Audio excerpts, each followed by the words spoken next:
Hey everyone, welcome to another episode of the monthly comic roundup. I am Sydpart2 and joining me today is the one and only Vacuuminator. Hello. Dude, I don't have where'd this anything month quippy go? to say this month. Oh, damn. Where'd this month go, man? I feel like we just did this.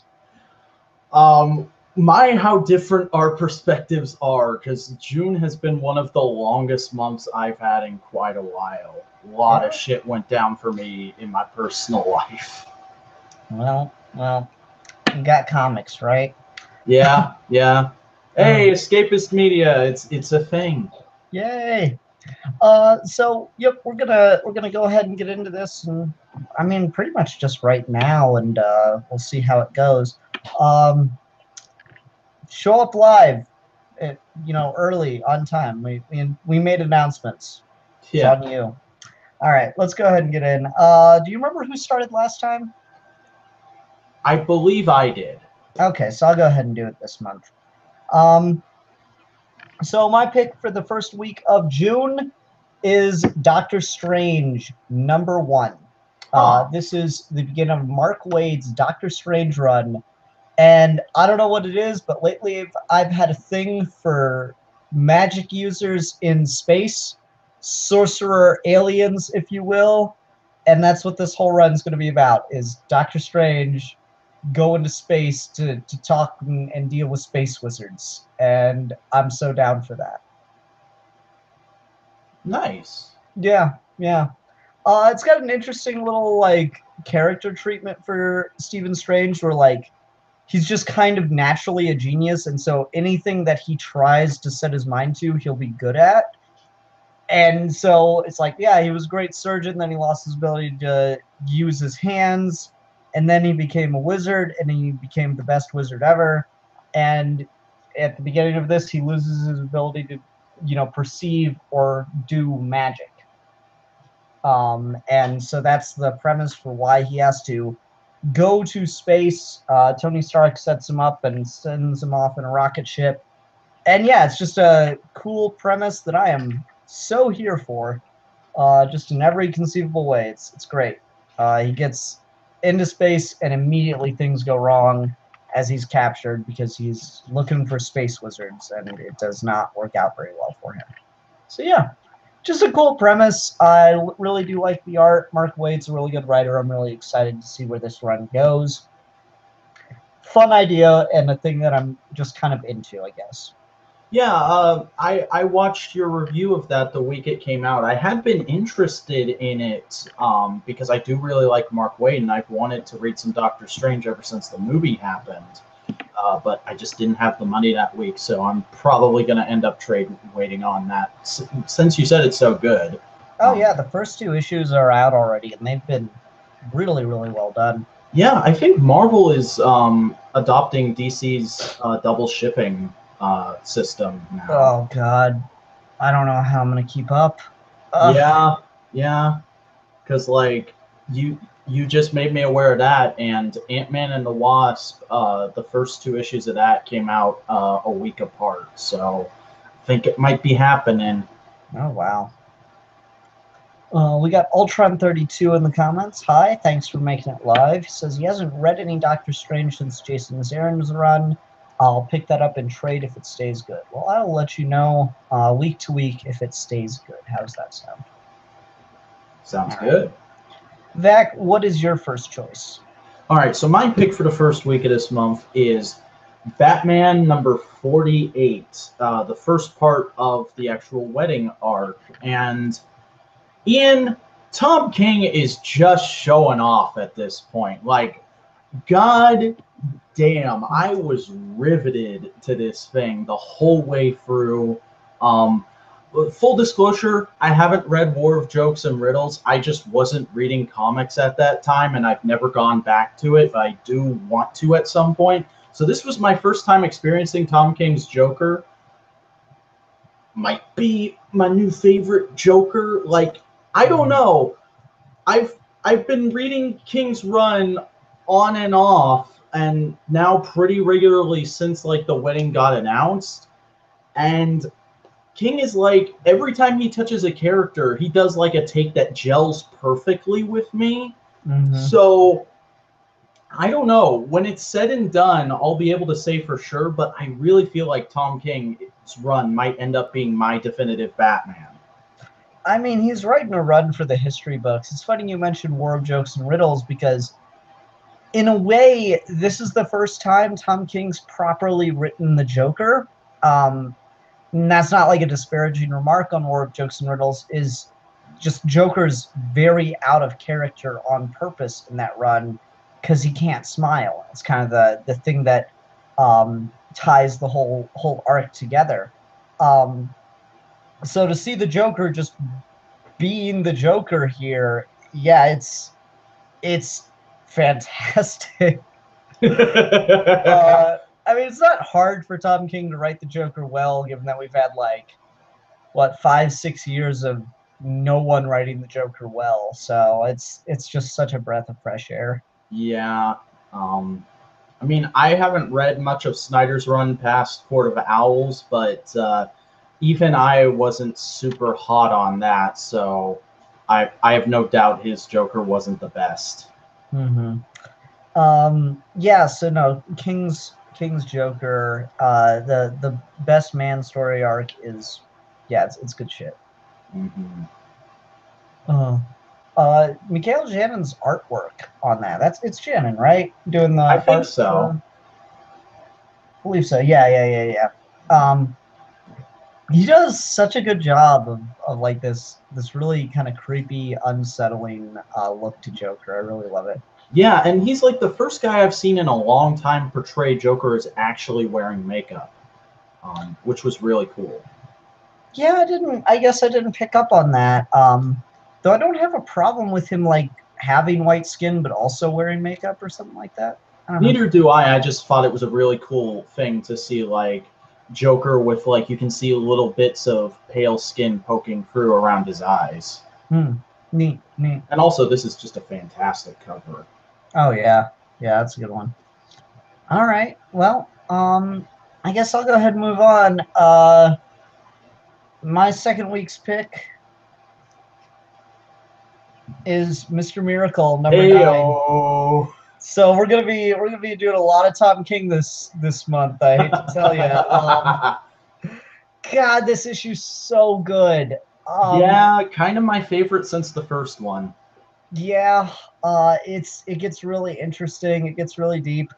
Tom King does this thing where he'll like make jokes and turn them into really, really complicated things that kind of sum up the whole story. And so there's this whole bit in here about two painters, a master and an apprentice, and I'll just tell you to go read the book yourself. But it does such a good job of like summarizing the idea of the face, the mask you put on to the world when you deal with things like anxiety and depression. And so it's just this really, really fascinating look into that whole psyche, and that just gets compounded later in the issue when we get one of the most just gut-wrenching scenes in comics I think I've ever seen. Is it the thing with the mirror? Yeah, the mirror scene is just jaw-dropping. I won't lie, I teared up. Yeah? Yeah. Yeah, it's a great issue, man. Like I've said with Tom King's Mr. Miracle, this is going to be just one of those things that people are going to be talking about in the same lineup as Watchmen, Dark Knight Returns. Mr. Miracle's going to be Morrison's Animal Man. Yep. This is going to be the kind of thing that like kids are writing college papers on and stuff to try to get comics taken seriously. It's just profoundly, unfairly good. I like a lot of people working in the comics industry right now. King is kind of putting them to shame. And Gerard's on the art. Like, he does such a good job just showing he does such a good job of showing such rich detail, which really helps given how much King likes to have panels just be repeated to emphasize a moment and control your pace of reading. So it's really this just beautiful relationship they got going together. Do you think it would be too audacious to say Tom King is well on his way to not dethroning but succeeding Jack Kirby as the new king of comics?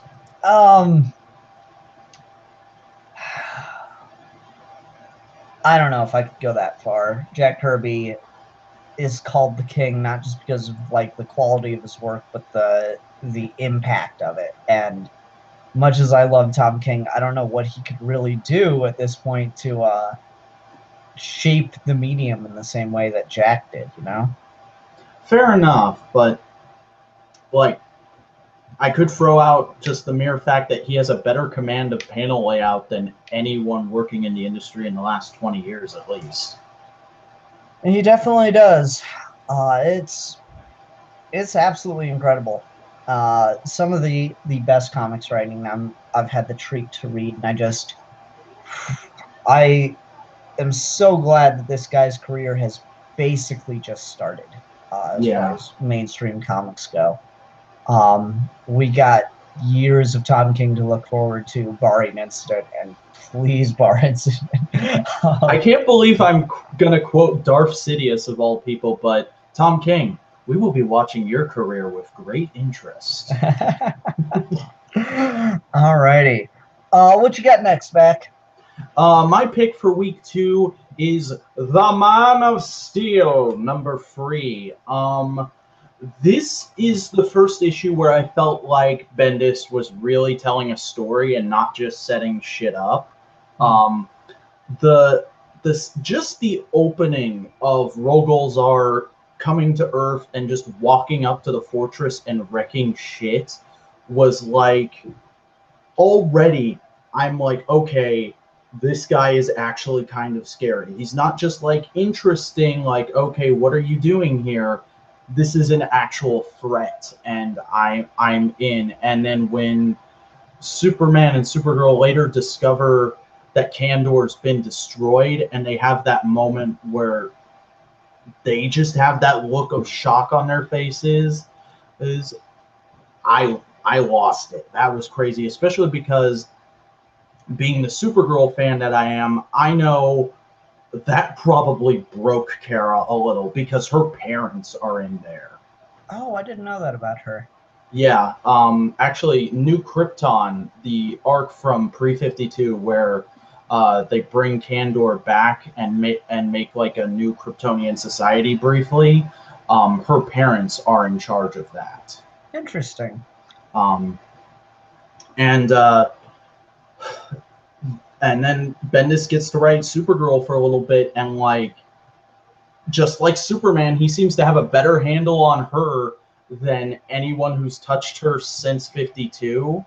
And I was just super behind what was going on with her in this issue, not just because of that, but because of the way she reacts to it, which was perfectly natural for Kara, where she just starts going like, no, this guy's dead. As soon as we find him, I am beating him to death. Is the dead guy here yet? That's a thing she literally says in the comic. And like, normally with a hero, I wouldn't approve of that kind of dialogue, but like 100% behind it in this situation. Yeah, that twist with Rogolzar just showing up and destroying Kandor was like, wow, because we're still, relatively speaking, at the beginning of the Rebirth continuity. I don't think you can just bring Kandor back now, right? Like, no, not unless you pull one in from another universe or something. Yeah, like, unless you get like a time travel story or something in there. Now I think Kandor's just gone now, and so Rogolzar has left a fucking scar. I really do like the way Superman's written in that issue. Just the way he's like, he's aware that he's walking into a trap, but he's so damn angry he doesn't really have any other choice. That was great. Again, very, very Superman moment, just because like, I'm very much of the Max Landis opinion of the cool thing about Superman is that he's just a regular guy who was raised well and has these crazy powers. So, like, in a situation like that, any regular guy would be acting just like that. Yeah, yeah. How are you feeling about the artist switching going on in this book? Sometimes I notice it, sometimes I don't. I really wish, like, in any case when this happens with a book, I'm always like, couldn't you have just found somebody who could get you a book's worth of material in a week? Like, I know Bendis probably likes working with certain people, but if you're gonna do a weekly, have it be consistent. Like, I'm always against switching artists in between issues unless it's a new arc. I'm that kind of guy on that stuff. But like I said, I hardly notice it, so I'm not taking a huge issue with it here. Well, I mean, it's very intentional here. It's not a matter of, oh, we need to switch an artist to get it out. It's very intentionally meant to be switching artists issue to issue, which is, I don't know, it's a weird choice. I was kind of with it until the next issue in the series, which I don't have on the lineup, but it's worth talking about because issue 3 was really good. I want to say it's issue 4. I might have the numbers mixed up in my head, but issue 4, not so much. Yeah, issue 4 was kind of just felt like I was getting jerked around, if I'll be honest. Yeah, so it's a up and down series. I'm really curious how it's all going to read together, and I'm curious how the artist switching is going to feel then. Oh, it's probably going to feel super, what's the word, whiplashy? Yeah, yeah. I don't know. So just something worth thinking about. But yeah, this series, when it's up, it's really high up there, and when it's down, it's just okay. Yeah. Yeah. All right. Also, there's somebody in the comments who really wants us to talk about Invader Zim for some reason. Yeah, I don't know. We don't have anything Invader Zim. Yeah, as far as I know, there aren't any Invader Zim comics coming out currently. Oh yeah, there's a series. Oh, I dropped it because it wasn't that interesting. And Villanos. No, we're not talking about that tonight. Sorry, bro. Okay. Go ahead and go on to my next pick. We're really flying through these. It's craziness. Yeah, my next pick though. It's very Tom King month here. Batman number 49. Hey, I'm glad you picked it because I didn't, but I still wanted to talk about it. Oh man, this is so good. Like, you know, I really like the Almost Gotham's issues of Batman stuff. That stuff gets so entertaining, and so to just spend, what is it? So this much of the issue is action. The rest of the issue is basically a conversation between Joker and Catwoman. Yeah, and I love the way that King just basically writes them like old co-workers who haven't seen each other in a little while since one of them quit. Yep, pretty much. And it gets really into the dynamic, the duality between Batman and the Joker, and the Joker has this line that's pretty much summing up everything about what Tom King's been doing in this run. If you make him happy, he isn't Batman. It's just not fun. The idea that Batman can't be Batman if he's happy. Yeah. Is like the core idea of what is going on in this book, and that's really, really interesting. Well, remember, King's mission statement for the run is 100 issues to see if Batman can ever actually get over the death of his parents. And I think we know the answer at this point. Yeah. I don't know. It's like you hope for him, right? You really do. It's craziness. And the fact that the Joker's like willing to die just so Batman can keep being Batman. Yeah. Wow. Akuma Ranger in the comments, I felt unnerved by Catwoman's laugh. Yeah, that was really chilling. Like I gotta get to issue 50 now. I gotta know what's gonna happen now. Yeah, like issue 50 is the wedding. What the hell? Like, are they gonna get married over the Joker's dead body or some shit? I don't know. My store's having a midnight release party for it, and I'm planning on going. So I'm pretty old, hyped. Vac. I have a job, Vac. I have a job too, but luckily I usually start my shifts usually start in the middle of the afternoon and then end around 11, so it times out perfectly for me. I'm an old man, Vac. I'm an old man. Ah, that's gonna kill. I don't think my store's doing it. I'm like gonna hope they're not. Well, on the bright side, you don't look that much older than me, to be honest. Oh man. So yeah, this issue's just Yeah. like it's really funny too. The thing that I've always said about the Joker is unless you write him funny, he's not the Joker. You're not writing the Joker right unless he's legitimately funny. If I'm not uncomfortably laughing, you're not doing your job right. Yeah. And just like his whole thing about asking Catwoman to come and load his gun for him is so hilarious. Yeah. Oh, man, I'm so there for the wedding. Are you gonna get the Joelle Jones Catwoman issue? I probably will at least pick up the first issue. Whether or not I'll keep up with it depends on the quality of that. I really like Joelle Jones' artwork, and so it'll be interesting to see how well she can write the book too. So I'm certainly intrigued. So yeah, I'm with you. I'm gonna pick up the first issue and go from there. MC Pick in the comments, so long as it isn't a wedding switch up like what Marvel did with X-Men, but I trust Tom King enough to do this. Yeah, I'd really like to live in a status quo for a little while where Batman and Catwoman are married, but who knows? It could really go either way at this point, and that's why I'm so excited to get to issue 50. I gotta know. I gotta know. Yeah. What did X-Men do? I don't keep up with a lot of Marvel. Well, we've got some news about that a little later in the show, but basically, you know how they were saying for how they've been building up the wedding of Kitty Pryde and the Colossus? That issue came out a couple weeks ago. At the last minute, literally as she's walking up the aisle, Kitty gets cold feet and runs away. And because they don't want all the shit to go to waste, Rogue and Gambit decide to get married instead, like right then, right there. So they're married now.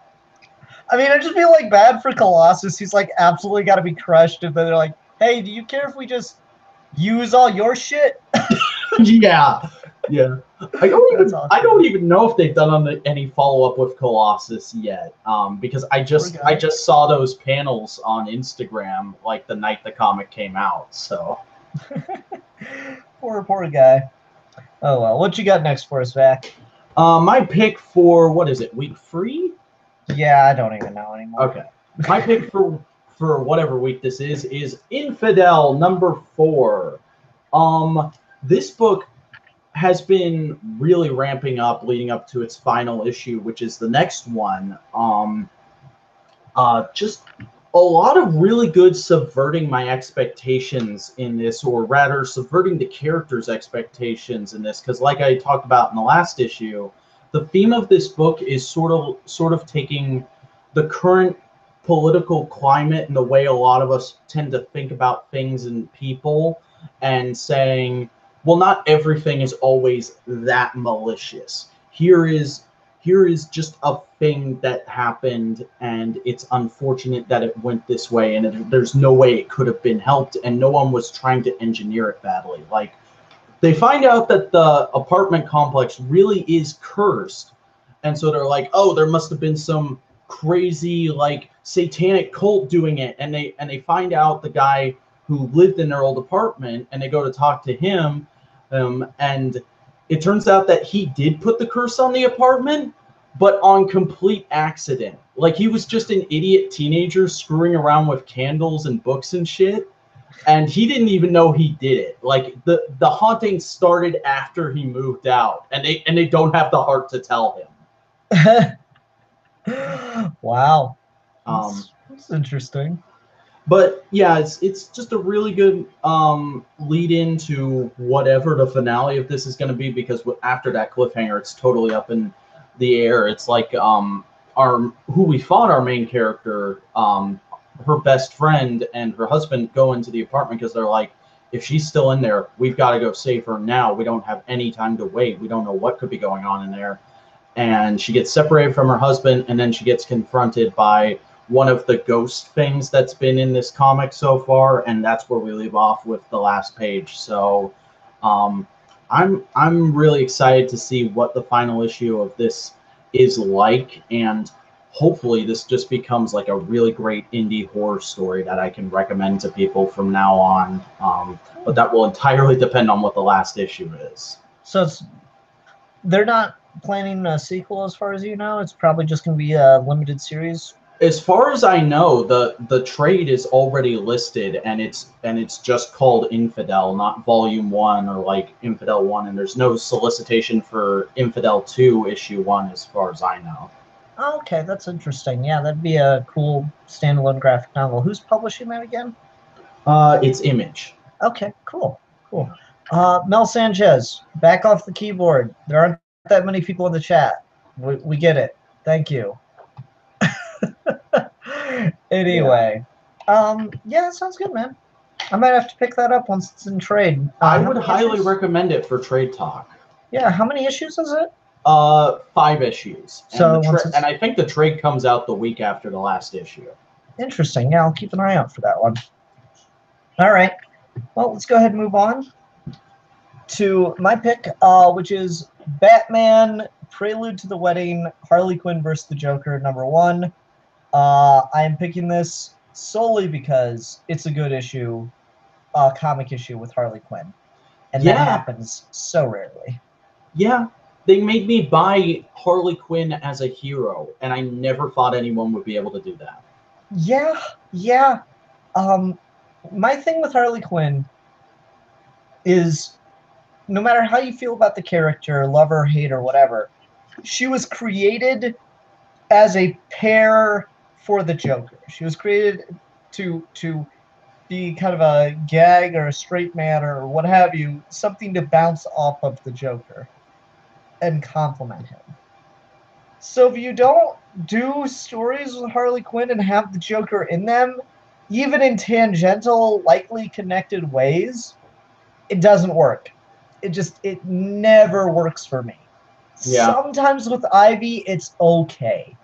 But if Joker's not there, not a part of her motivation, it just never works for me. And so that doesn't mean she has to be subservient to him. And I like this, is that she's confronting the Joker, and she's showing really how she's in ways superior to the Joker. And also, we get Harley Quinn in cute outfits, which is a lot of fun. I love it. Yeah.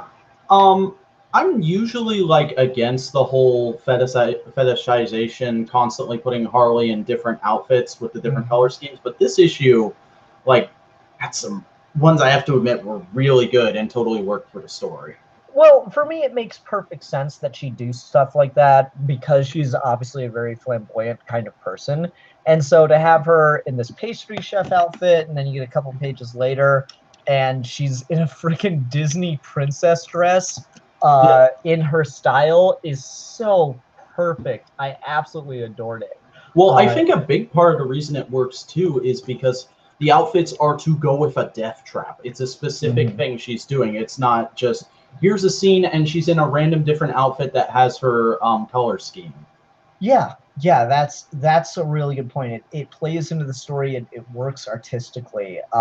It's a lot of fun. It totally plays to her personality. So yeah, I did quite like this issue. And the whole series, overall, it was pretty good. It had a little bit of shaky issues here and there, but this series was a lot of fun, and it leads right into the Best Man story arc for King's run. So yeah, almost makes me wish they'd come out a month earlier, but whatever. Yeah. I imagine it'll read great in trade. Yeah, that's what you got to do. It's weird. The Best Man's only 2 issues. I wonder how that'll be collected in the trade, or if it'll be collected with the wedding. Interesting. Well, I imagine it will be because I forget what number it is, but the next volume is titled Brighter Burglar, and I think it says it collects like all the wedding stuff. Hmm. Well, that's good. And yeah, I imagine Prelude to the Wedding will be a collection as well. You know, usually these tie-ins as part of the big event never work out. Overall, it was a pretty good run. I was pretty happy with this series, and capping it off with Harley and the Joker to parallel Batman and Catwoman. That's really good. I just now thought of that, but like, yeah, Batman and Catwoman have their thing, and obviously Harley Quinn and the Joker have their thing, and to kind of juxtapose and pair them up like that, that's pretty good stuff. I also really like how this issue like took the time to do like sort of meta commentary on death traps. Like I don't think I've ever seen that anywhere else. And now that we're in kind of a post death trap comic book landscape, it just felt really fun to have an issue of a comic where it was like, oh yeah, death traps used to be a thing every issue. Oh yeah, totally. And her death traps are super complicated. Like I'm still, you know, you say this issue sells Harley Quinn as a hero, and you're right, but like, Zach, where'd she get all the teeth? Maybe she raided a dentist office, but that's being generous. Like she'd have to raid like every dentist office in Gotham City, right? Yeah. How many teeth do dentists pull a day? Like conceivably. I don't know. Maybe she bought like a bunch of dentures and broke them off. It's not actual human teeth. That'd probably be a little bit. If anything, Harley is an anti-hero in this. Mm-hmm. You think that would be safe to say? Maybe. I don't know. She is going a little far. She's about to kill him. So Kuma Ranger says, now I want to see a book, the Joker commenting on death traps. That's what this issue was. Go buy it. Yeah, it's good. It's good. Though that does sound like a coffee table book, doesn't it? The Joker's Guide to Death Traps. You know, I always wonder, like, what this, you know how there like exists like the celebrity culture around like serial killers in the real world. I always wonder what exactly that's like in comic books, because we rarely explore it. But you think about it, the Joker would have fans. Mm-hmm. Well, remember, Loki was almost the president in the Marvel universe. True. You know, you just think about it, the Joker would totally have a fan base, and like, could Arkham inmates publish books? I'm pretty sure like there have been a couple books published by people on like death row and stuff. Imagine if the Riddler made like an actual board game and sold it to Hasbro. Oh my god, that'd be great. Yeah, there's stuff like that that's happened though. We've had like what was his name? John Wayne Gacy. He sold his clown paintings from prison. Huh. And that was the guy that dressed up like a clown and killed people. So you know what? If anything, I'll bet you Lex Luthor has a couple books that are like guide to success kind of stuff. Yep, I can see it.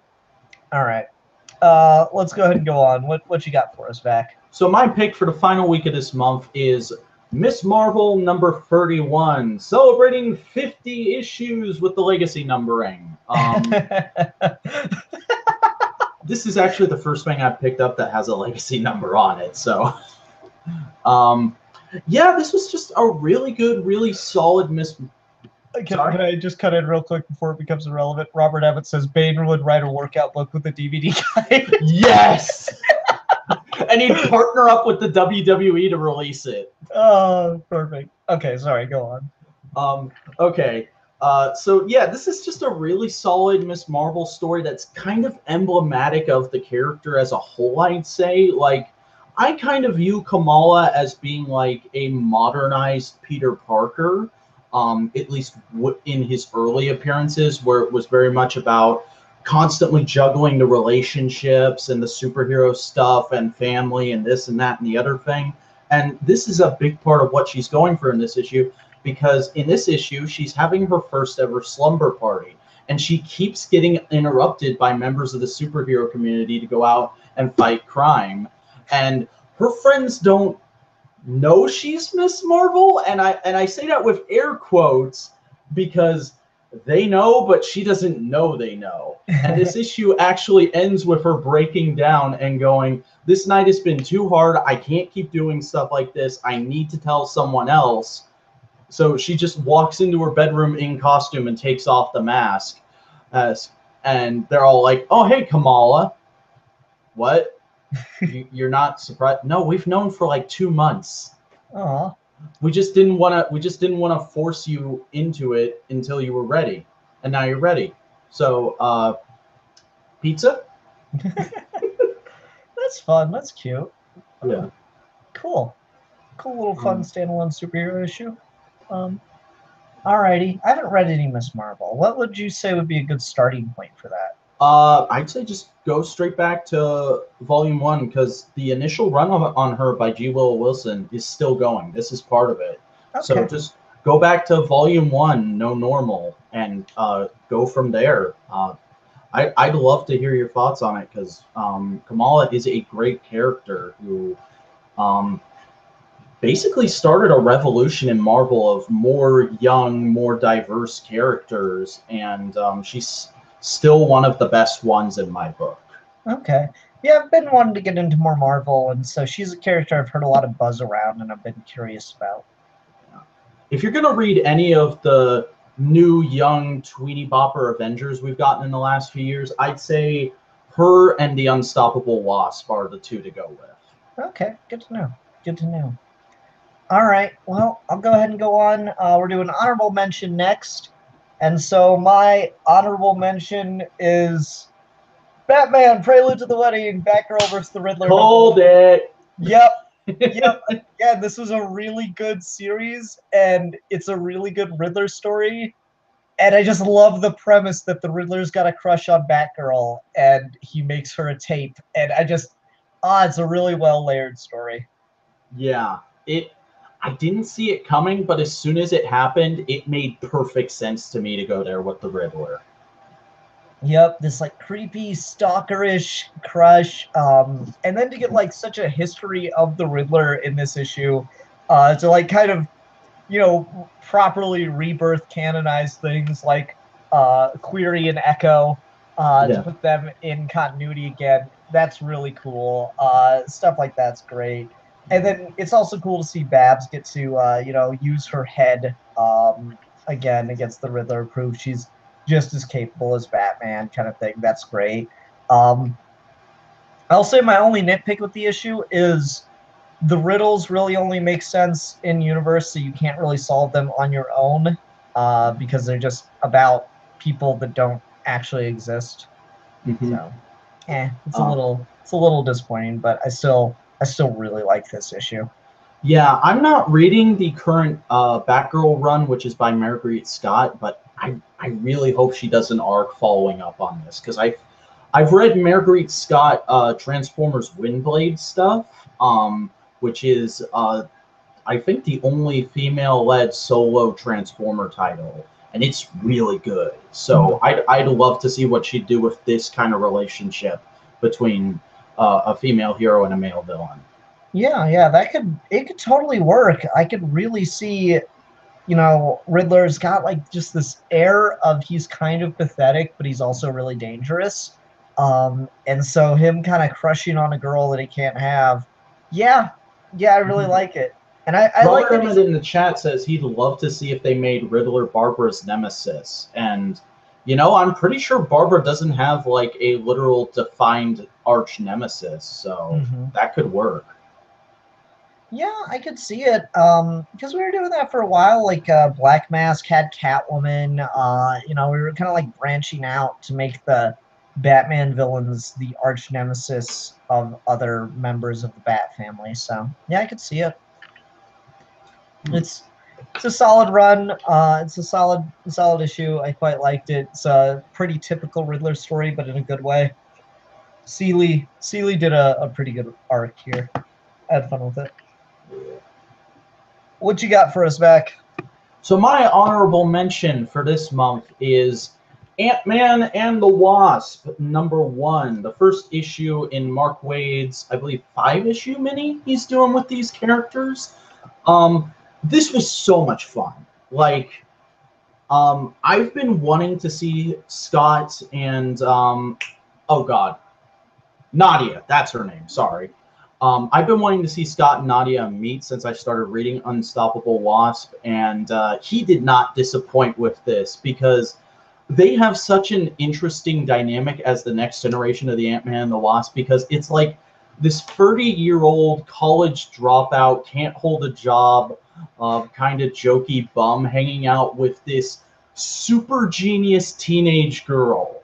And they're constantly making jokes about the age gap, and Scott's just kind of a screw-up who lucks out at times during fights, and she's carrying the weight, and it's just really hilarious, especially because the whole plot of this issue is Scott is trying to get back to Earth, because recently he was a member of the Guardians of the Galaxy, but he left the group, I believe, right at the end of Gary Duggan's run. I'm not sure. I don't read Guardians, so but he's stranded on the homeworld of the Nova Corps, and he's like contacting her through deep space and trying to convince her to get him back.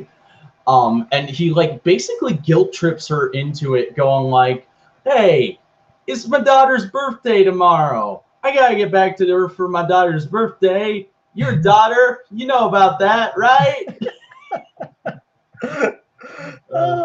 And when she tries the device she uses to try and get him back accidentally sends them both into the microverse, because he doesn't do the right job on his end. So the plot of this book is the two of them are stuck in the microverse trying to figure out how to work as a team and get back to regular size. And they're just like on a shoelace somewhere in New York. Nice. Yeah. That's fun. Oh, Ant-Man's never been something I got into, so that's kind of cool, though. It is weirdly, like, in the last couple of years, become one of my favorite, like, family of characters in the Marvel Universe. Neat. All right, we're going on to me, and in fact, we tried to work this out, and I can't remember. It's best cover now or worst? Worst of the month. Okay, worst of the month. Wonder Woman Annual, #2. There's a couple reasons this is my worst. Robinson. Sorry, I keep getting those names confused. Robinson has had a really disappointing Wonder Woman run, but I got really excited at the end of the issue previous to this, where the Zamorans just kind of show up and take her. I'm like, oh, cool. Maybe we'll get just an annual written by someone else that deals with Wonder Woman being a Star Sapphire again. That'll be cool. And we got Wonder Woman as a Star Sapphire again, but it's still written by Robinson, and it's still pretty bad. And she, like, I don't know how to explain this shit. She stabs someone with love. It's like the most Wonder Woman thing ever. What the fuck? How like I really got to even by comic book logic, how does that work? No, like look at the word balloon. It says "I love you." Stab. And the face she's making looks like she's taking out the particularly disgusting bag of trash. Oh God, yeah, you're right. It's just it's so awkward, but I do really like the art in the issue, so that's another reason. No, I want to read her whole fucking speech because it's so bizarre. All I know is you attacking Cornell directly will end in him destroying you. You have to fire at me. My love, yours, together will be our way to victory. Look at you, all love and rage, sword in hand. You're doing just what I expected. Such a stupid mistake. It's you who erred, Cornell. You told me your origin, the sad boy. I hold no hate in my heart for you. Only pity and love, a love made 100-fold by my sisters around me. No, do you hear me, Cornell? I love you! Stab! That is like That is like bad Frank Miller level dialogue. I know. There's so much, like, it's Wonder Woman as a Star Sapphire again. Like, that's just really cool.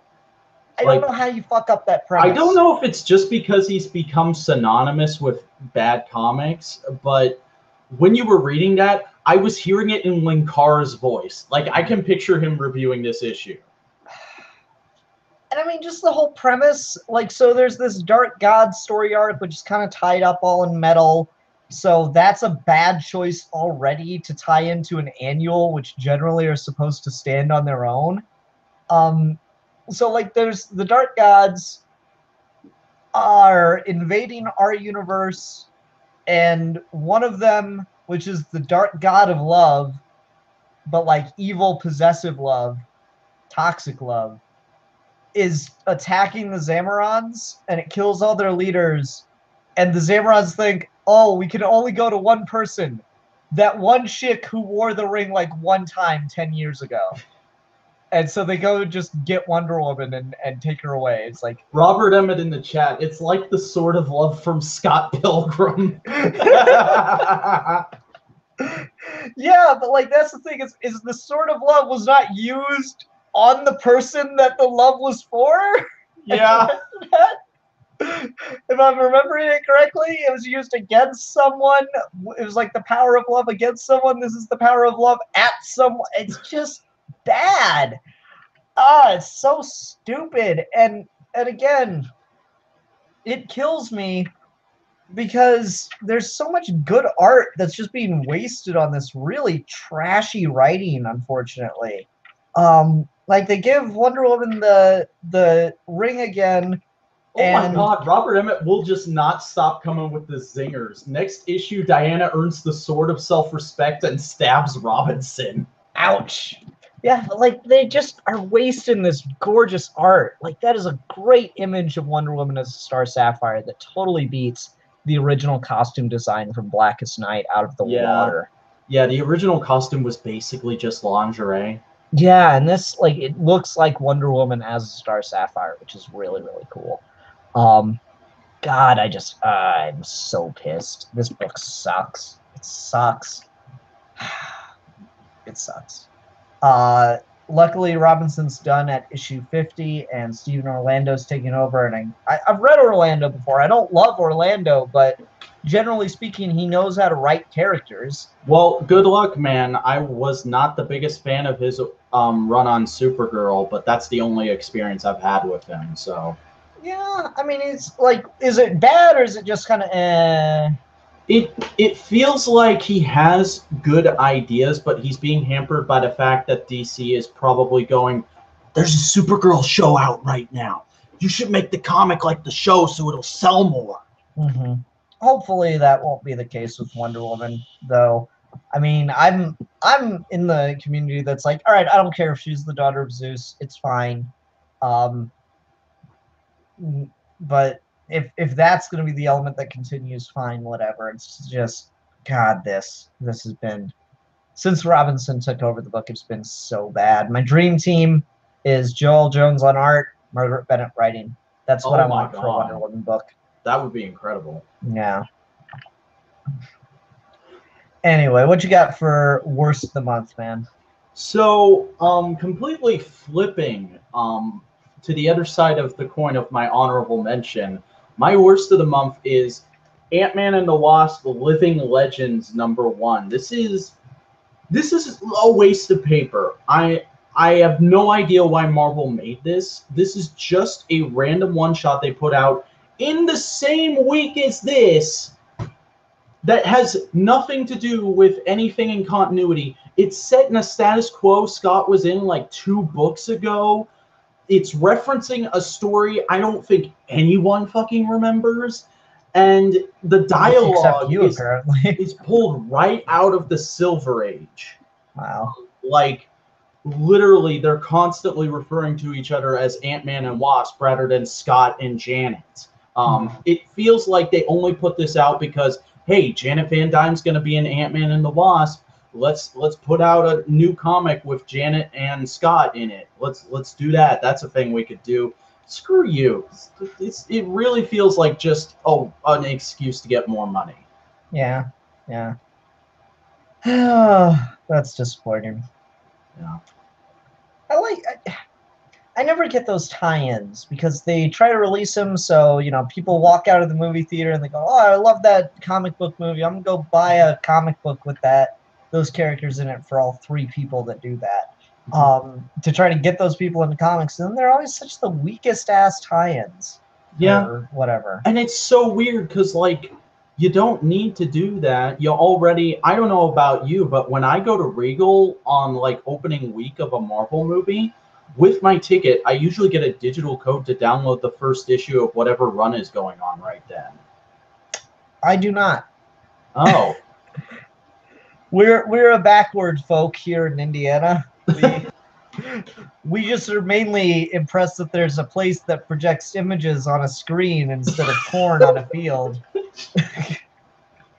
It's a simple life. Anyway. All right, so best cover, right? Yeah. All right. Wonder Woman Annual, #2.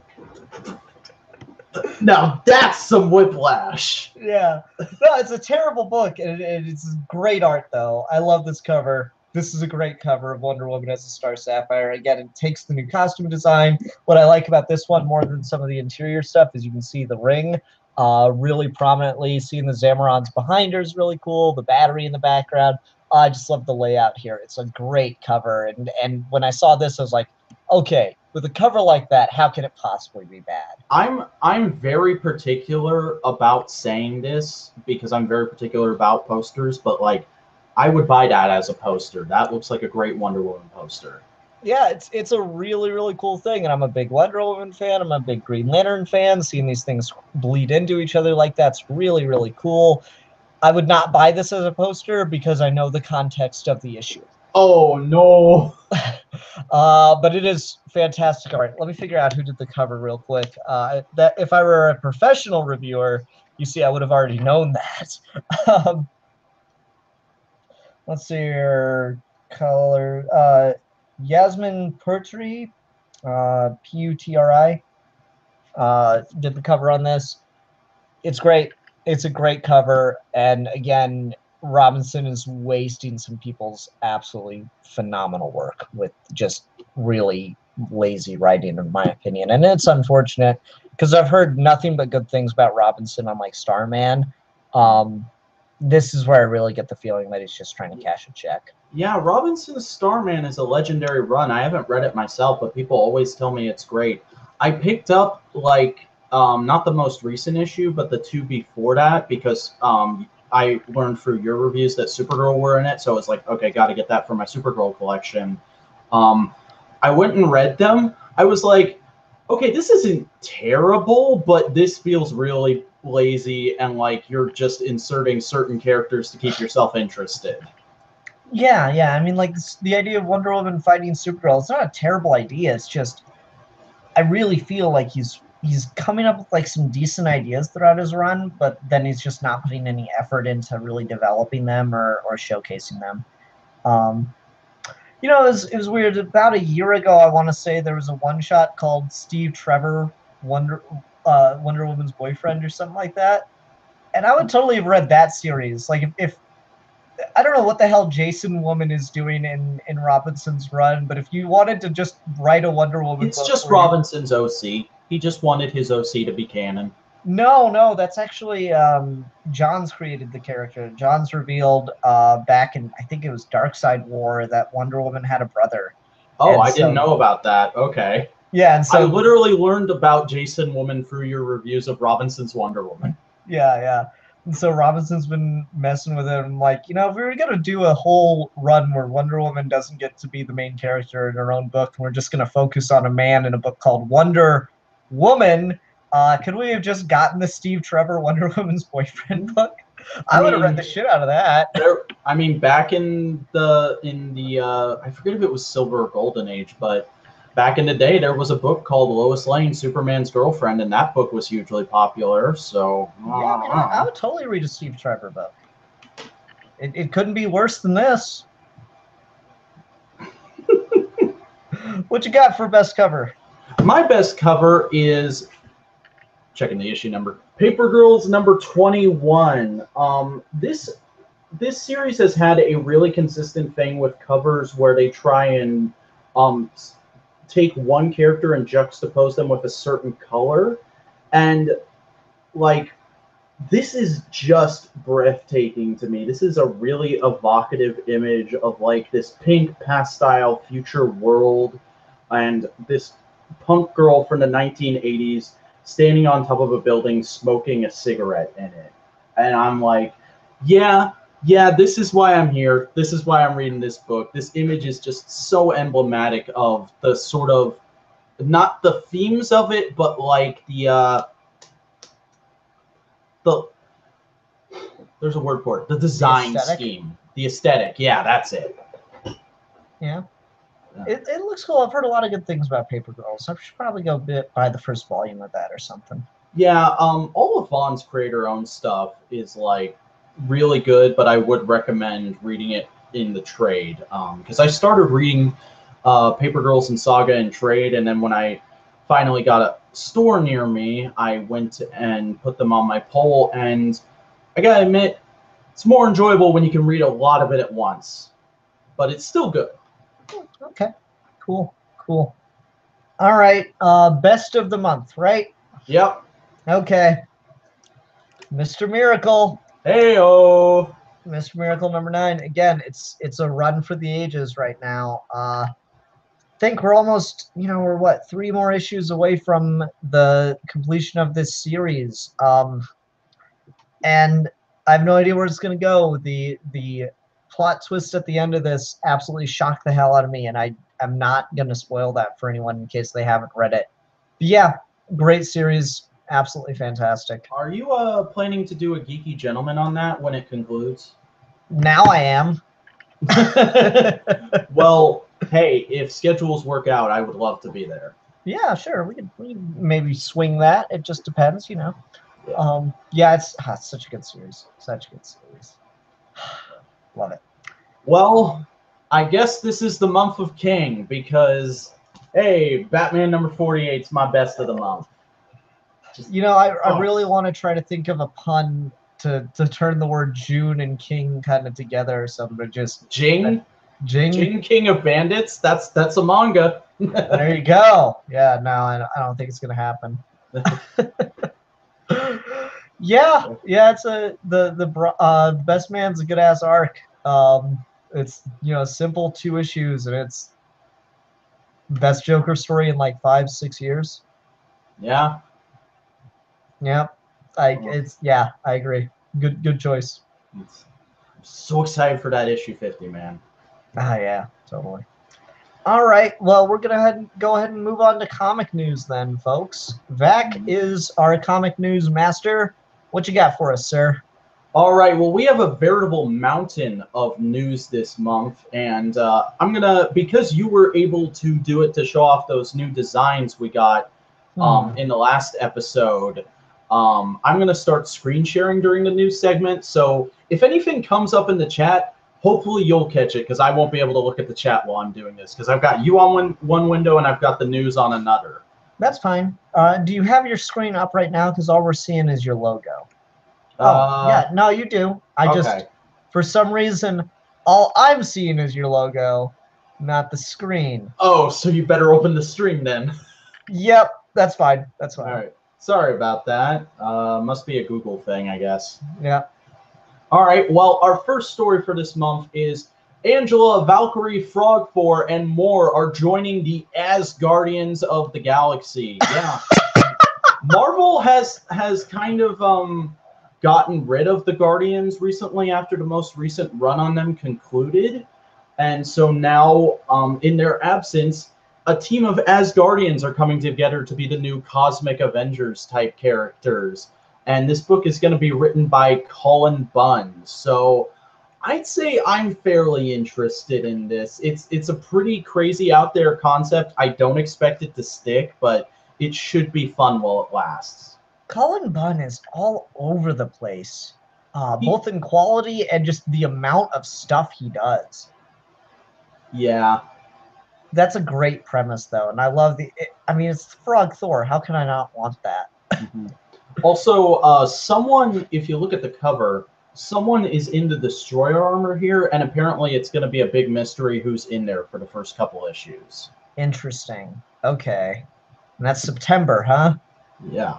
Ooh, yeah. I might have to. I'll pick up the first issue of that if nothing else, Yeah. because that sounds like a good fresh starting point kind of thing. Yeah, it's definitely something that if I have the money that week, I'll give it a look. Mm-hmm. Cool. All right, sir. What's next? All right. Well, GameStop. Hey, you know GameStop. They sell those things that you play with your hands. They're going to be stocking comics pretty soon on spinner racks, no less. They got racks on racks. Yeah, basically, because this is a separate story for some reason. Thank you, Newsarama. Diamond is introducing a new program for not just GameStop but all retailers to have a selection of comics from all the bigger companies in stores again. And this is super exciting to me because it's bringing back an age that I unfortunately did not get to live through, where comics were a thing that were at the checkout counter in the grocery store. I always hear people talk about that, and I'm like, I missed it by that much. Just a couple years before they stopped doing that, and it looks like it might be coming back now. So that's pretty exciting to me. Yeah, it is. That's really cool. I mean, it's one of those things where it's great for getting new readers. I don't know how much I'll be doing that, particularly because I already have a shop and a pull list and all that. But Yeah. I'm sure there are going to be some people in the comments of that article bitching about, oh, it's going to ruin the quality of the books. It's not for collectors. It's for casuals who are curious about certain characters. Exactly. And kids. It's for kids. Yeah, and let us hope that if this leads to more sales, they can reduce the prices more. Yeah. Because if they can get it down to $2 again, that would be amazing. I would love to be just walking through the grocery store, getting my stuff for that week after payday, and just see a kid asking for like a Green Lantern or a Spider-Man off the rack. That would be amazing. I mean, honestly, if I feel like if I'm in the grocery store and I hear a kid saying that, and his mom's like, no, I am going to be the worst person for that parent, and I'm going to buy that comic and hand it to the kid. Hell yeah, man. Fucking anarchy in the streets.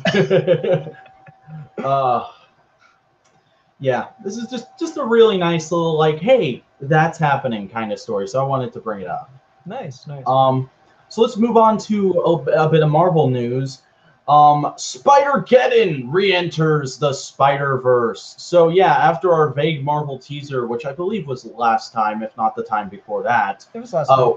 We finally have some actual information on Spider-Geddon, and it is basically a sequel to Spider-Verse. Oddly enough, not being written by Dan Slott, but instead by Christos Gage, and it's going to feature plenty of characters, including the brand new PS4 Spider-Man will be in this book. Wow, that's a neat way to tie him in. What do you want to bet he's in it for like 2 pages? I bet it. According to this, he's getting a one-shot. So we're getting that, and then I think it's probably going to be like he'll appear in a couple scenes, maybe get a line or two. Yeah. I didn't know that he was getting a one shot. I might have to pick that up. Yeah. I've not even got a PS4, so I'm definitely not buying the game. But I am not a gamer at all. The most I do is occasionally I'll play Minecraft while listening to podcasts. Gotcha. Yeah.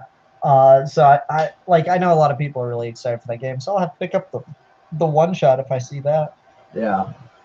So that's pretty exciting. But let's go ahead and move on to DC, where there are some big shakeups going on right now. Jeff Johns has exited as the COO and president for executive writing producing deal at Warner's and the greater DC landscape.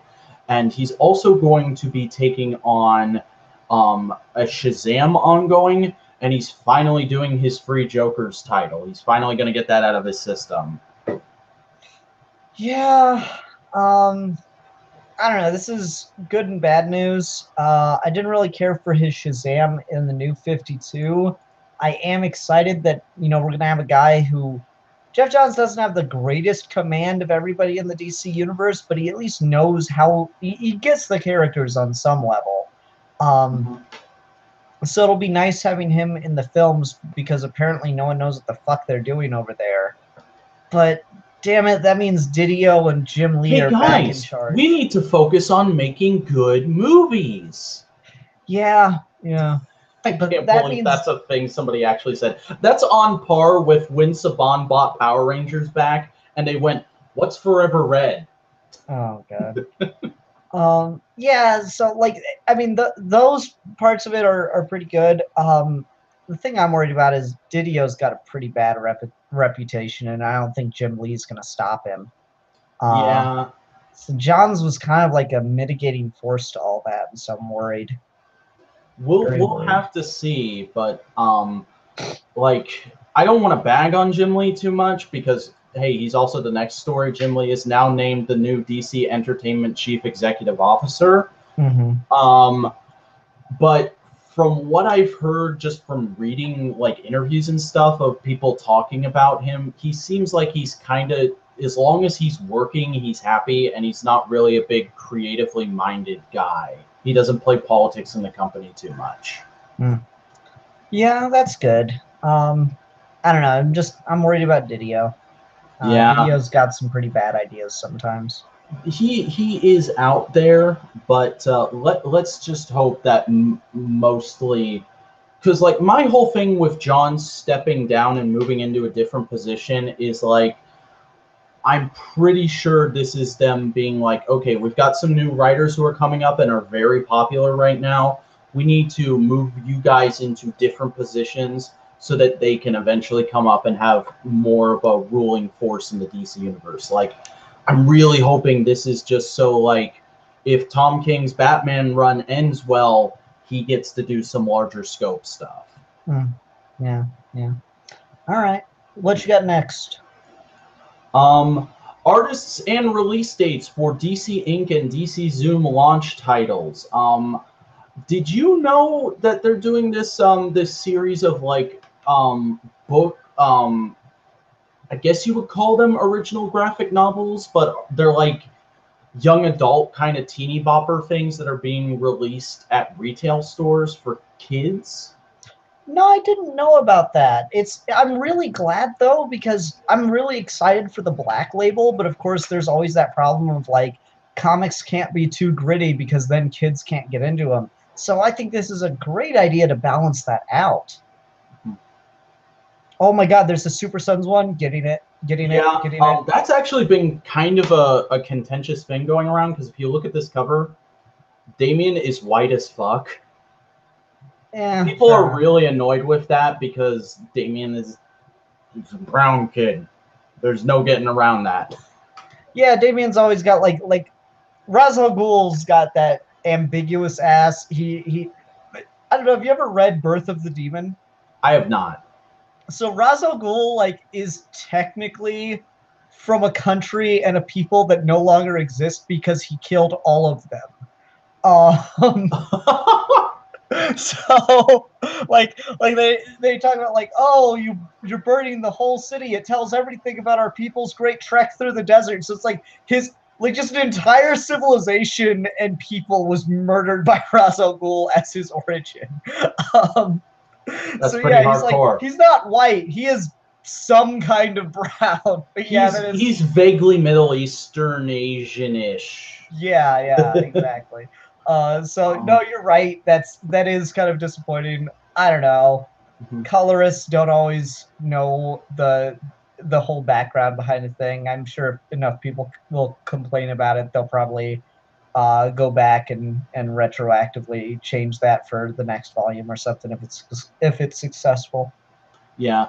I'm vaguely interested in this Black Canary Ignite book, just because it's a teenage Black Canary, and I don't know if I've ever seen that before. I think that could be very interesting. And then also, The guy who's been doing those Fan Raven Beast Boy couple comics online.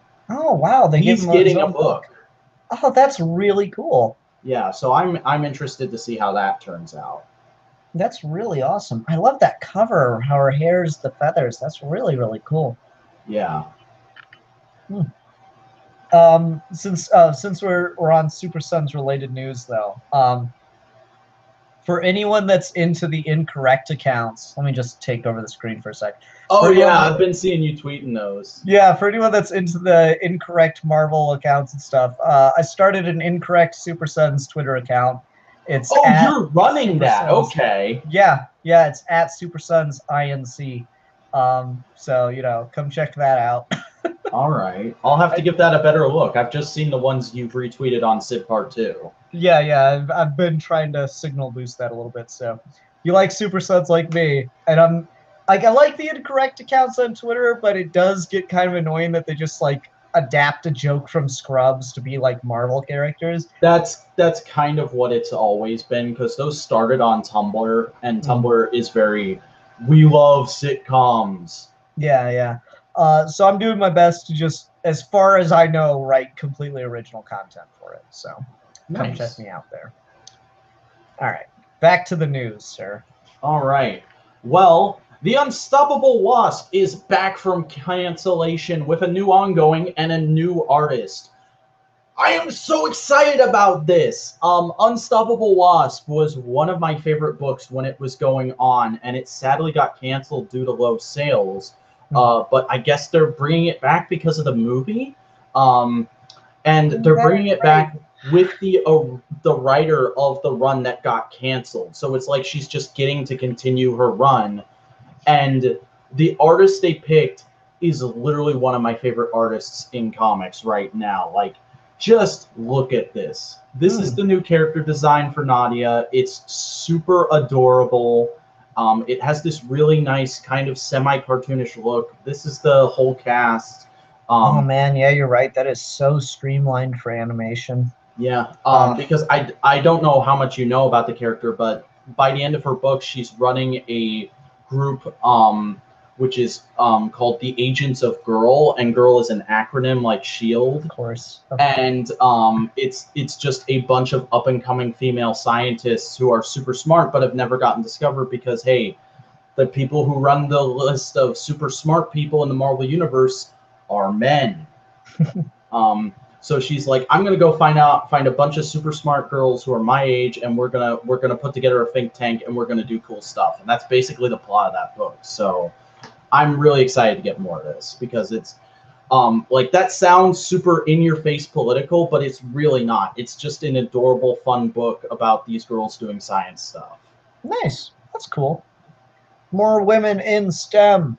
Yeah. Yay. Ask me about my feminist agenda. I will after the show. We'll have discreet, clandestine discussions about the feminist agenda because those are a thing. You see, the Illuminati and the feminist agenda is trying to conspire against us to convince the Earth is a globe. Okay, let's move on.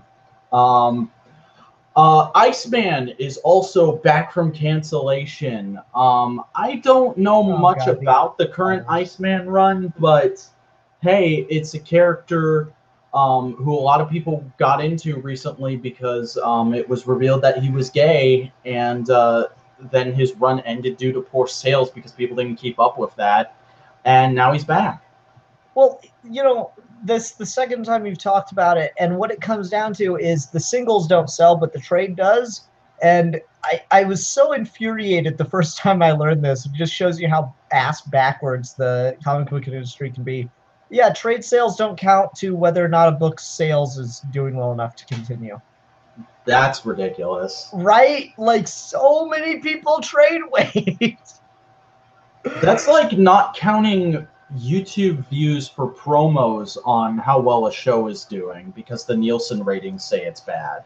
Yeah, no, it's exactly like that. It's like not counting DVD sales for a film or something. It's just like, guys, I hate to tell you, not everybody goes to the comic shop every week and buys the book. A lot of people trade weight.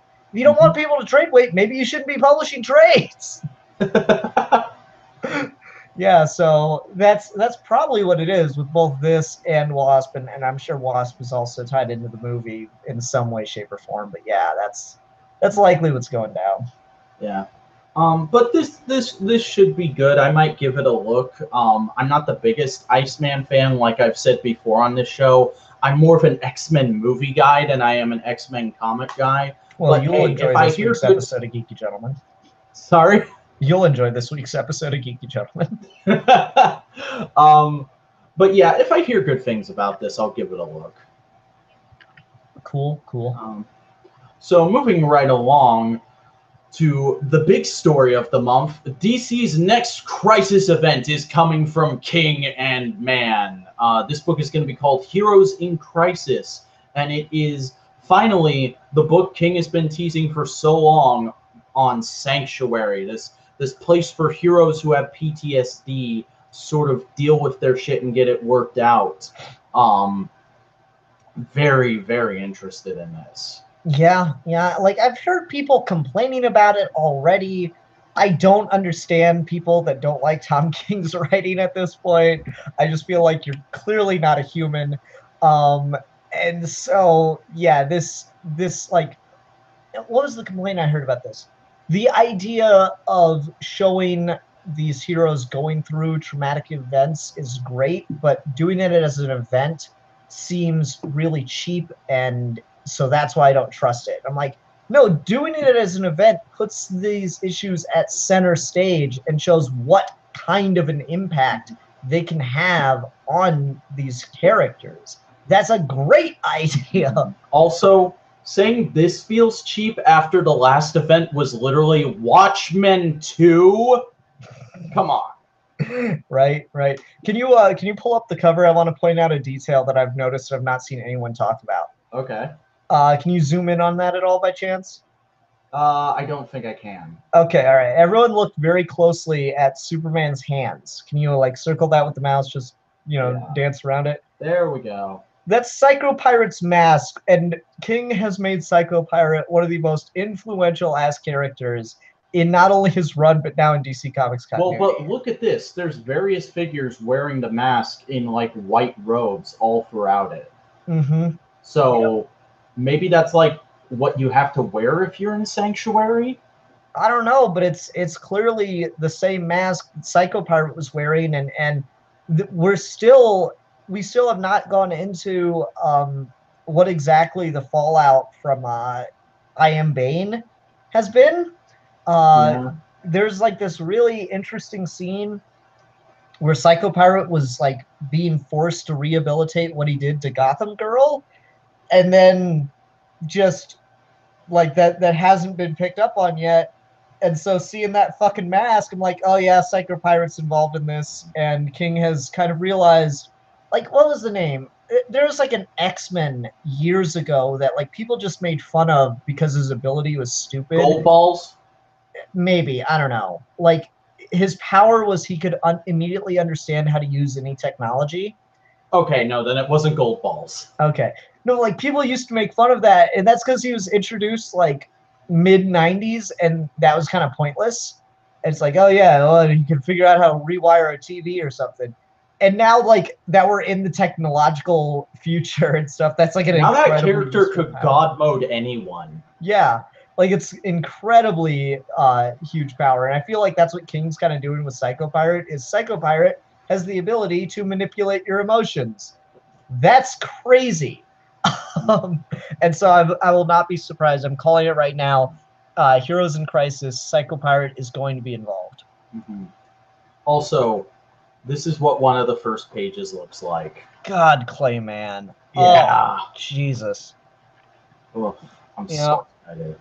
Mm-hmm. I'm definitely going to be picking this book up. First event since Fear itself I've been interested in, so... Mm-hmm. Yep. All right. It's good stuff. McPick says Cypher. I assume that's his name. I can't remember the character's name. I just remember people talking about him. But that sounds right. Okay. Well, as soon as you said what his power was, I knew it wasn't gold balls, because Gold Balls is a character Bendis introduced. His power is literally that he can shoot gold balls from any part of his body. Huh. Okay, then. Yeah. That's whatever. All right. Well, moving on, two founding members of Vertigo are moving on to launch a new publisher, Ahoy Comics. This is going to be a small indie book that's going to be publishing both superhero and horror titles. Yeah, I was about to say, with that promo image, it definitely looks horror to me. Was Yeah. that like? Can you go back up to that? Was that Edgar Allan Poe Frankenstein with Dracula teeth? I think that's what's going on. Yeah. Huh. I'm not sure how that relates to the rest of this because it doesn't say anything about that image as far as I know. But like the free books they have announced so far are The Wrong Earth, which looks like Parallel universe kind of thing. Parallel universe. Superhero gets swapped into a universe where he's the supervillain, probably. Oh, that'd be cool. High Heaven, which looks like a book about a guy who's just become an angel. And Captain Grinder, which is about a cat space captain. Yeah, that's weird. Yeah. Okay. Yeah. So, just like a little thing, I thought I'd bring this up because it's a new company that's coming. And hey, if any of those titles interest you, ask your shop to order their books. Because you always gotta support the little guy and hope he's doing something cool and groovy. Yeah. Well, all right. Cool. Yeah. All right. So moving on. Batman versus the Max is coming from Sam Keith. The original creator of the Max is bringing the character back for the first time in like 6 or 8 years to do a collab with DC. Yeah, no. Yeah, I don't know much about the Max. I don't know anything about the Max. I know Sam Keith can't write. Sam Keith is a wonderful artist. I've got 3 Batman books from him where he wrote and drew, and they're all very pretty books. Yeah. I mean, this cover looks fucking crazy, which is why I decided to put it on the news list. Yeah, I mean, it's got Arkham in the title, too, so, like, Sam Keith and I have a lot of similar interests. He just can't write them. He did Arkham Asylum Madness, and what was the other one? Batman Secrets, which in a lot of ways was kind of White Knight before White Knight was a thing. Interesting. But like White Knight's a million times better. And then he's also done Batman Through the Looking Glass. And I bought that because I saw Sam Keith on the art, and I was like, oh, I love Sam Keith's art. And then I didn't realize that it was Sam Keith writing. And I'm like, yeah, I'm not reading this. I'll just take it off the shelf and look at all the pretty pictures from time to time. Oh yeah. We definitely all have books that are like that. But yeah, I thought I'd bring this up because I didn't know if you had any interest in the Max, and it's a pretty prevalent indie character, so I thought why not? Maybe someone in the audience will at least be interested to hear about this. Sam Keith is such a puzzle to me because he did art. He did like I think of the first arc of Sandman, if I'm not mistaken. Really helped Neil Gaiman develop the world, the look and feel of the Sandman universe. Everyone was kind of doing Sam Keith after Sam Keith left. And Sam Keith goes and he starts on the first volume of the Max, and like one of the first lines in one of the issues is "Death isn't some cute chick," and then like the fucking Grim Reaper shows up. I'm like, well, that was an unnecessary fuck you. It also misses the point of how interesting a character Gaiman's death is. Wow. Okay. Yeah, Sam Keith is a head scratcher to me. All right. Well, moving on, we have more DC Black Label book titles have been revealed. We have Batman Damned, Superman Year One, and other release dates are announced. So it's officially confirmed that, hey, White Knight ongoing, that's happening. Yeah, or is it? No, I think it's just being republished as with the Black Label. Okay. The first volume is. Okay, I did not know that. Yeah. I don't I don't read these too closely. No, it's cool. Yeah. Yeah, they're redoing White Knight with the Black Label, which is good because I know a lot of those early issues sold out after like 3 or 4 printings, so now they're putting a new Black Label on it. I'm assuming they're gonna not censor the curse words. There's a kind of controversial sex scene with Harley and Joker, and it's up in the air as to whether or not that's going to be censored anymore. So I don't know if that's happening in Black Label or if they're waiting for the trade of the Black Label version to come out or something to finally just like it's one panel of Harley's tits. Like, come the fuck on. Why are we making such a big deal out of it? But I know there's a lot of controversy. Marvel always had Max, and I was kind of expecting Black Label to be that for DC. So I don't know. We'll see. But yeah, like I said, Brian Azzarello and Lee Bermejo's Batman book is called Batman Damned. Frank Miller's Superman book is called Superman Year One because, fucking course it is. Man, I am so on the fence about whether or not I should read that. Frank Miller went crazy, but like I said, morbidly curious. I will pick up the first issue. Yeah. And Kelly Sue DeConnick's Wonder Woman book is called Wonder Woman Historia: The Amazons. Oh, interesting. Yeah. Hmm. All right. And I saw Wonder Woman's Diana's Daughter by Greg Rucka, too. Oh, I didn't notice that. Okay. That's interesting. 2 Wonder Woman books in Black Label. Nice. Well, there's 2 Batman books as well. Batman Last Night on Earth by Scott Snyder and Greg Capullo. Yeah, I saw that. Okay, so there's 1 book in DC Black Label about Batman. Yeah. No, I mean, I'm just surprised because it's very rare for Wonder Woman to have more than one thing going on at a time, unfortunately. Yeah. And now counting her main series, she's going to have 3 books going. Yeah, now if we can just get that Steve Trevor Wonder Woman's girlfriend thing. Yeah, somebody make a change.org petition. Wonder Woman's girlfriend would also be a really good book.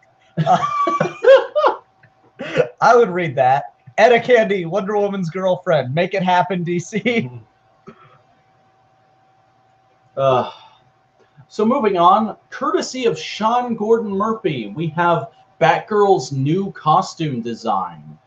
This is being introduced in the current ongoing, which is written by Marguerite Scott, and who's the artist? Because Murphy's just doing the covers right now. Doesn't say.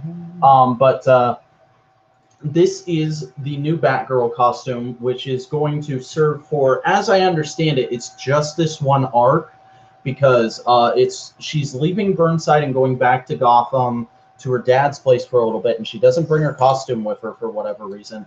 And this is supposed to be like one of her older, early version costumes. Like, you can see they have the Batgirl Year One costume there in the corner. It's supposed to be sort of like, this was one of her first attempts at a costume that she's always kept at her dad's place, just in case. Okay. And I think it works pretty well. It's kind of similar to her costume from White Knight, but of course it doesn't have the more modern Burnside costume elements in it. And I really like this whole thing where the straps for her backpack make the bat symbol. I think that's really cute. Yeah, it's neat. I like the boot design, how it becomes the bat symbol too. That's a good little trick. I'm not sure how I feel about the cowl that it just kind of pokes up through her head. You know, the cowl, mask, whatever you want to call it. Some level should probably be head protection, but I don't know. Yeah, and also wearing her hair like that, extremely impractical. Yeah, but it looks cool. True. It does look cool. The little bat ears, it's cute, it's fun. I can see it. Anyone willing to jump off a roof is probably a bit of a thrill seeker and might not care as much about bodily harm, you know? Yeah. But yeah, this is a cool design. I might pick up the first issue of this arc just because until I saw this news, I didn't know Marguerite Scott was writing the book, and like I said, really like her Windblade series. I actually just picked that up in trade because I hadn't read it since it came out, and read the first issue again. So good. Like, if you're going to read anything from the IDW Transformers continuity, read Windblade and then read Till All Are One, because Till All Are One is basically the next installment in Windblade's story. Let me ask you this: do you like the high boot or the low boot more? I'm sorry? On the Batgirl design here. See how he's got two different notes for which boot to use? See, I thought it was just they were mismatched for a second. No, it's just alternate layout, so you can kind of like have a little bit of choice for what the artists want to do or what the official design wants to be. I'm generally more of a high boot guy. Yeah, I don't know. I'm kind of liking the low boot, the cutoff below the knee thing. Yeah. I mean, like I said, for crime fighting, it definitely is more practical to have low boots, but aesthetically, I've always been more of a high boot guy. Fair enough. Fair enough. I was wearing boots today. I was like, God, I forgot how much of a pain in the ass it is to drive with these things on. Yeah. No idea how you run. Shit. Oh my god. But let's go ahead and move on to the segment of the show where Simeon babbles on and on about Power Rangers and Ian just stands there and smiles. We have a new creative team for Mighty Morphin Power Rangers.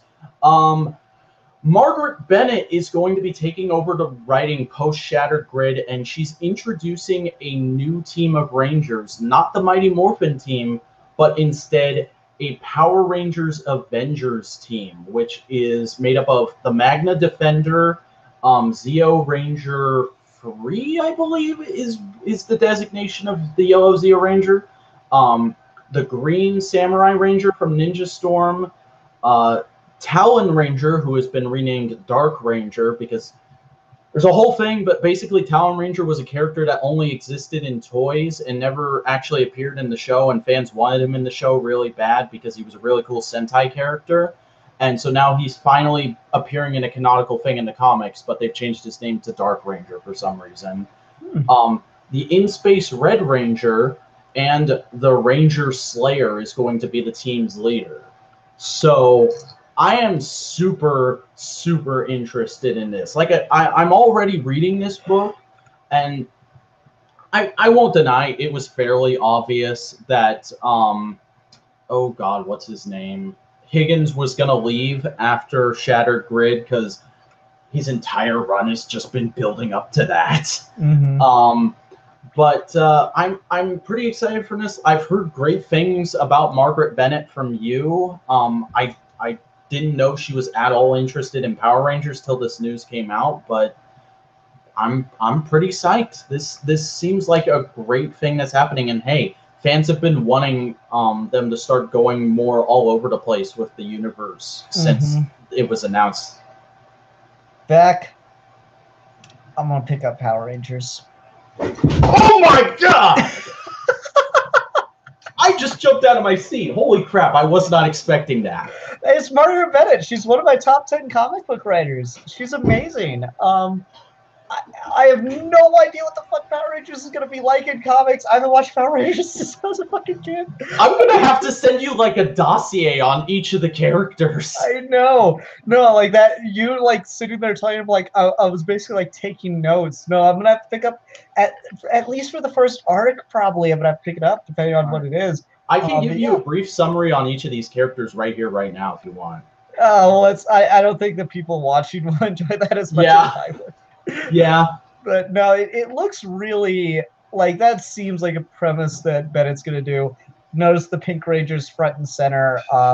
Yeah, you're going to have a very female-led team. I've seen already people are like, oh no, it's going to be SJW Power Rangers. I'm like, you know what? I'm so there for SJW Power Rangers. Have you watched Power Rangers? Yeah, it looks like it's totally going to be Bennett's thing. You know, Mac, prepare yourself for some great-ass soapbox speeches, and I love them. I love them. I love me a good soapbox. Yeah, I'm super excited about this. I cannot wait to see what it's like. Nice.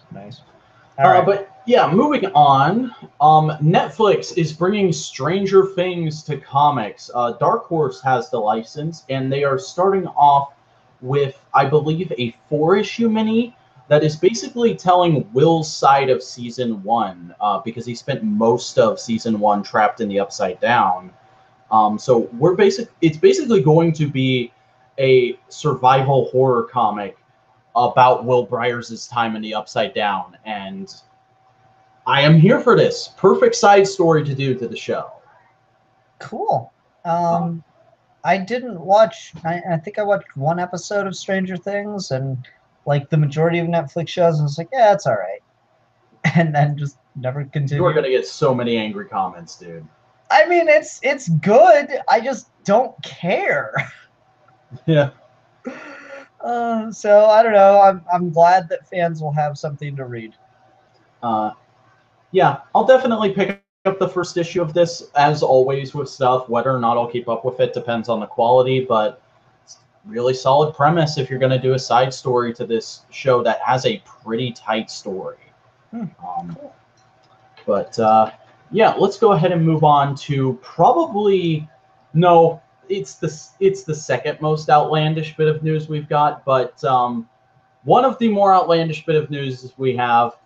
Superman 4, The Quest for Peace Big Bad is coming to comics. Finally, Nuclear Man is going to be canon. Yeah, it's Bendis, right? Yeah, Bendis has revealed that he's going to be in Superman #2. Okay, whatever. I've been iffy on Bendis when it comes to Man of Steel, but okay, you've guaranteed I'm at least picking up the first 2 issues of your run. I mean, it's interesting that he's creating villains, right? Yeah. Because I mean, yeah, Nuclear Man, it's coming to comics. He's going to be a completely different character. He's going to have a different origin, you know it. Like maybe they'll do like he's created from Superman's DNA, maybe. But they're not fucking baking him in the sun and that shit. You know that's not going to happen. I don't know. Man. I kind of want that. I kind of want to see Bendis, of all people, go there. What if it's like the first couple pages are the last scenes in Quest for Peace where Nuclear Man gets thrown back into the sun?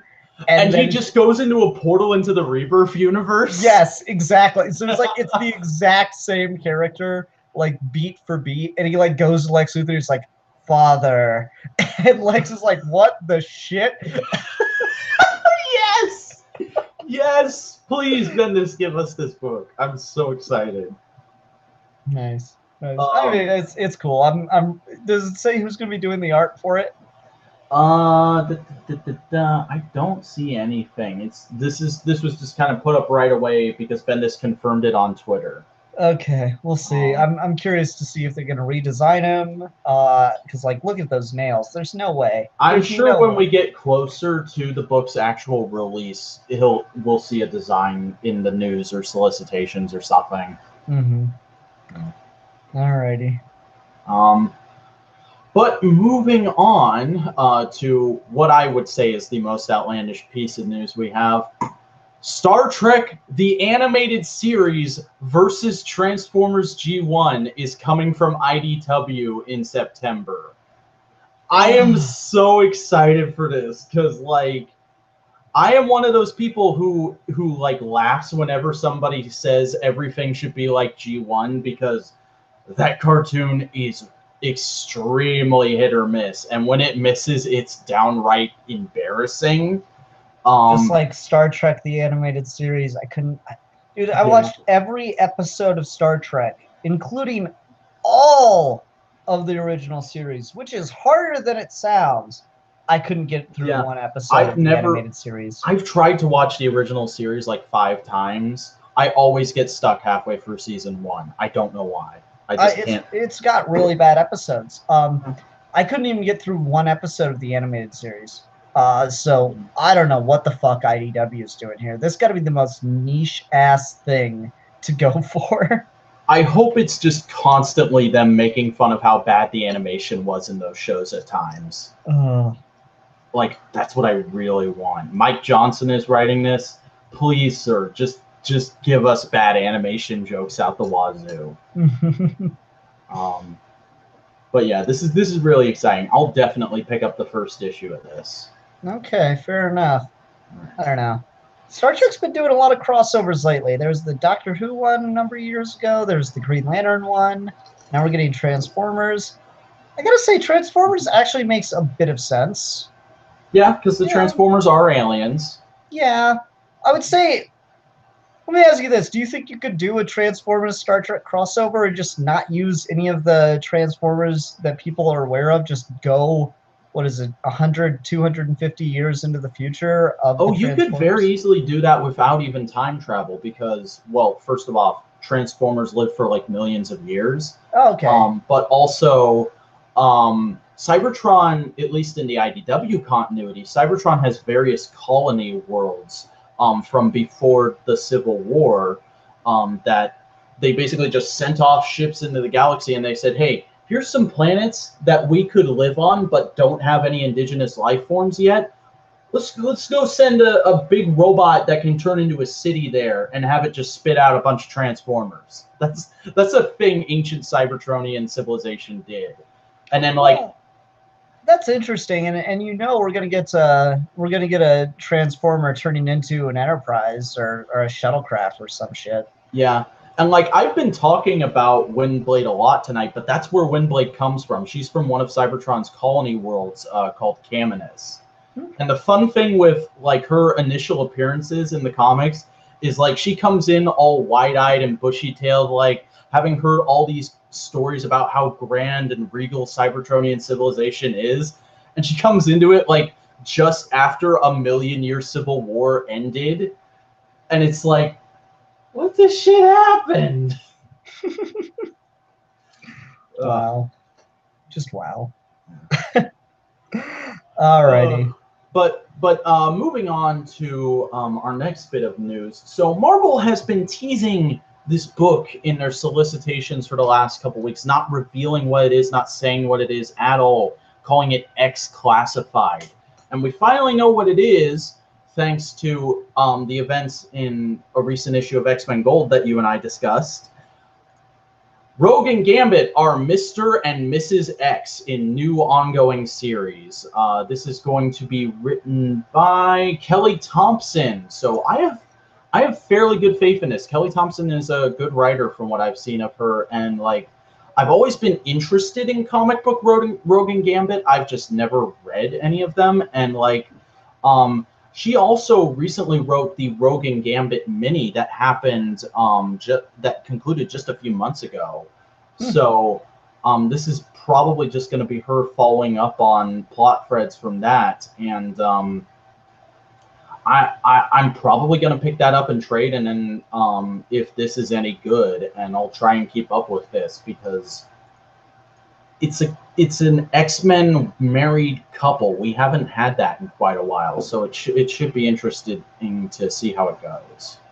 Yeah, it sounds cool. I don't read X-Men in comics that much. I'm working on remedying that, but no, I'm not starting off with something like this. But yeah, I'm sure the fans are excited, so that's cool. Yeah. Oh, and hi to Jake Carlson. Welcome to the show. Hey, Jake. A little late, but that's okay.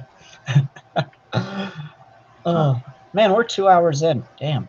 Yeah. All right. Don't worry, we've only got 2 more stories. No, it's all good. I'm just surprised. This has been our longest episode by far. Yeah, like I said, mountain of news. Yeah. All right. So Bendis is doing a Batman standalone OGN for Walmart Giants. Have you heard about this subline of books DC is doing? Yeah, I'm so not sure what it's going to be. Original stories that are Walmart exclusive. And they're like bigger than normal size trades, apparently. Man, I'm going to have a hard time getting a book from Walmart. Yeah. Like somebody at DC posted an image of what the display for those is going to look like the other day, and it got retweeted by Newsarama, and I retweeted that and literally just went, really, DC? You're going to make me go to Walmart? Really? I mean, don't get me wrong. I'm very excited. I'm glad that DC is taking some initiative here, and just like Diamond is trying to get new readers by going to where they are. That is absolutely fantastic. Making it exclusive to Walmart, it's not so much me being a nitpicky collector thing. It's just like, come on, I know people who have worked at Walmart. They ain't gonna give a fuck. Walmart is hell. It is literally like, I hate every retail job I've had, I've never worked at Walmart because that place scares me. Yeah. I don't know. And I don't like the idea of having to support Walmart, but I want to support DC here, so I'm going to end up buying these. It's just like, I don't know. Have they announced a price point on these yet? I don't think so. Hmm. But like, just here's the first piece of art we got, because this story is more about the artist getting announced for Bendis's book. Okay. But I hadn't heard of these until I saw this story, so I was like, what the hell? Let's look into this. Let's talk about this on the show. Yeah. So it's like Bendis writing Batman and King writing Superman. And Jake Carlson's in the comments saying they're going to be reprinting older stuff in those too. So that's cool, I guess. I think it's supposed to be like magazine-sized releases of stories with a new story packed in. Because it says here that Bendis is going to be a 12-parter. So it's going to take you a year's worth of magazines to get the whole thing. Wow. Maybe it'll be collected in trade. I have no idea. Yeah. I don't know. I guess I'm going to have to work a run into Walmart during New Comic Days. Yeah, jeez. And like the only Walmart, because all the Walmarts in my area are neighborhood market Walmarts, which means they only carry food. So if I want to get these, I'm either going to have to order them online or drive to another city. And I don't know about that shit. Yeah, I don't know. Oh well, we'll see how it goes. It's exciting that they're doing real efforts to try to bring in new readers. I don't know what Marvel's doing. Marvel's falling behind again here. All right. Well, I saved something that'll probably have you pretty excited for last, and I did save it. It didn't just get announced today. I'm not trying to butter Ian up here.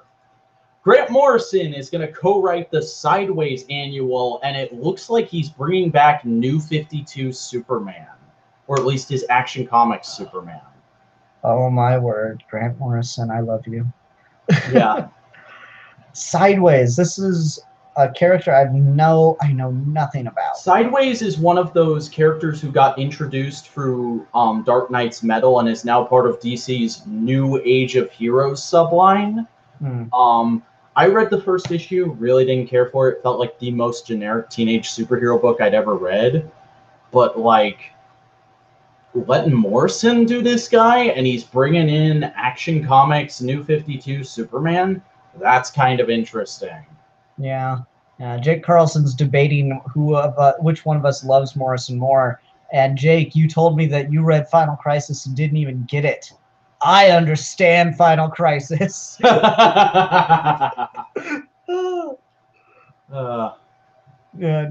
I mean it's great. Morrison's on something with Superman in it. Yeah, that's cool. That's cool. And yeah, to do Action Comics, New 52 era Superman, that's cool too. I need to go back and reread that run at some point. Oh, and just in case you're wondering, the way he's probably going to work this in is Sideways powers is he can basically teleport by hopping between dimensions. Okay. Yeah. Also, it looks like they're fighting Skrulls on this cover. Well, like you just said, he hops between dimensions, so they're just going to go into the Marvel universe. It's not going to create any kind of copyright infringement problems. Yeah, exactly. It's part of his powers. It's built into the character. You can't sue us for that. I just like that's the whole fucking court argument. The lawyer just sits there and is like, and I rest my case, and the judge is just like looking at him in just absolute stunned silence. He's like, that's not how the law works. Yes. Oh my gosh. But that is all the news for this month. Thankfully, we've gotten through all of it. No, I told you I had to pare it down to just stuff I thought might interest us. No, it's cool, man. Yeah, cool shit. All right, everyone. Thanks very much for watching this episode of the Monthly Comic Roundup. I will be posting another video right after this for the to start off the voting for the next episode of Comic Book Club. So do stay tuned to your computer and just refresh. It's only going to take me a minute or two to shoot something. So hope to see you there. Hope to get a lot of votes on that one. All right, everyone. Thanks very much for watching, though. Bye.